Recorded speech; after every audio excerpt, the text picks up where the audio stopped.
অনেক বাস খাওয়ার পরে বুঝলাম কাছের মানুষটাই সর্বপ্রথম বেইমানি করে। জীবনে কত মানুষকে হাসিয়েছি, আর আজ আমি নিজেই হাসতে ভুলে গেছি। সময় খারাপ না গেলে জানতেই পারতাম না আমি যে এত একা।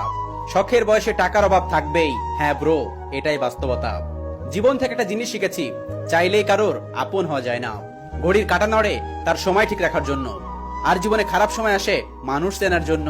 আমি মানুষটা অনেক বোকা, তাই সবাই আমাকে দিছে ধোকা। ছোট্ট একটা জীবন আমার, কষ্টের নেই অভাব। খারাপ সময় দেখছি আমি আপন মানুষের স্বভাব। এত কথা, এত মেসেজ, এত রাগ, এত কসম, সব হার মেনে যায় মিথ্যা সম্পর্কের কাছে। হাসি মুখে কথা বলি, সবার সাথে মিশে চলি। দুঃখ পেলে গোপন রাখি, সবাই ভাবে আমি খুব খুশি। কিন্তু যার অন্তরের জ্বালা একমাত্র সেই বোঝে। জীবনে বড় হও, অনেক বড়, কিন্তু কাউকে ছোট করে নাও। আর জীবনে হাসো, কিন্তু কাউকে কাঁদিয়ে নাও। তার জীবন থেকে বিদায় নেওয়াই ভালো, যার কাছে তোমার কোনো মূল্য নেই। সারাদিন মন খারাপ করে থাকলেও খোঁজ নেওয়ার মতো কেউ নেই।